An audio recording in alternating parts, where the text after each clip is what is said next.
Shalom, puji Tuhan. Saudaraku yang saya kasihi, kita lanjutkan pembacaan kita dalam Filipi 4 ayat 19. Demikian firman Tuhan, Allahku akan memenuhi segala keperluanmu menurut kekayaan dan kemuliaannya dalam Kristus Yesus. Amin. Ayat ini seringkali kita nyanyikan, kita ungkapkan menjadi ayat emas. Nah, ada baiknya kita melihat kembali ya apa yang dilakukan oleh jemaat Filipi.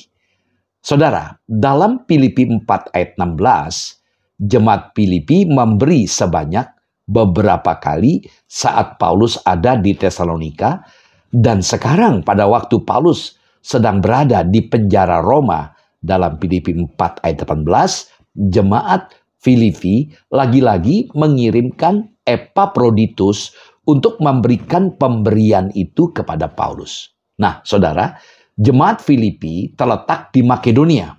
Kita bisa lihat Kisah 16 ayat 12. Mereka bertekun dalam memberi, padahal kondisi ekonomi mereka amat sangat miskin.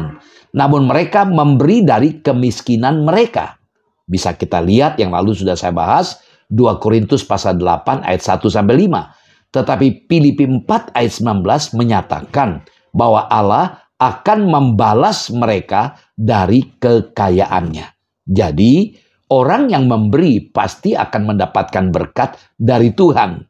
Bahkan berkat dalam bentuk secara jasmani, saudara.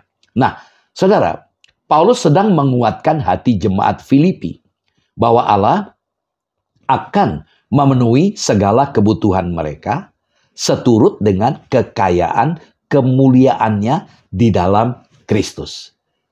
Nah, penguatan ini lahir dari pengalaman pribadi Rasul Paulus bersama dengan Tuhan Allah. Kita lihat tadi dalam Filipi 4 ayat 19a, Allahku akan memenuhi.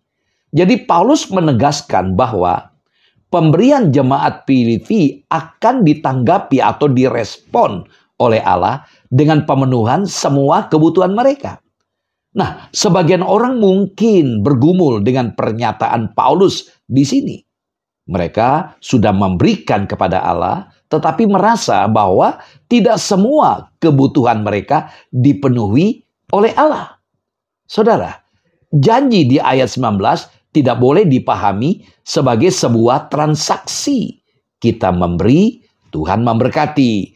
Jadi kalau kita memberi, maka kita akan dapat. Seperti sistem barter. Banyak memberi, banyak dapat diterima. Kita berharap seperti itu. Ya, tentu tidak begitu. Jadi Paulus tidak memaksudkan seperti itu. Sebaliknya, ya Paulus sedang meyakinkan jemaat Filipi tentang pemberian dan pemeliharaan Allah bagi mereka. Nah, saudara, biasanya kita memberi karena maaf ada maunya, ada apanya. Tapi janganlah kita memberi dengan motivasi ada maunya. Artinya ada pamrih. Ada sesuatu yang kita harapkan lewat pemberian kita. Ayat ini mengatakan bahwa Allah akan memenuhi segala keperluanmu. Bukannya segala keinginanmu atau segala permintaanmu. Allah itu bukanlah Allah yang memanjakan anak-anaknya dengan memenuhi segala kemauan, segala permintaan. Tentu tidak demikian, saudara. Nah, saudara, jangan tunggu kita kaya baru bisa dapat memberi. Orang kaya pun jujur terkadang sulit-sulit untuk memberi. Nah, jemaat Filipi meskipun sangat miskin, merupakan teladan bagi kita dalam memberi, saudara. Nah, jika saudara hanya mau menerima, maka saudara harus belajar dari kata-kata Tuhan Yesus yang dikutip oleh Rasul Paulus dalam Kisah Rasul 20 ayat 35b. Adalah lebih berbahagia memberi daripada menerima.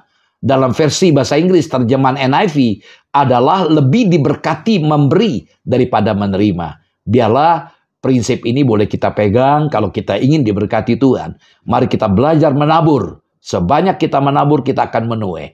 Tuhan Yesus memberkati. Shalom.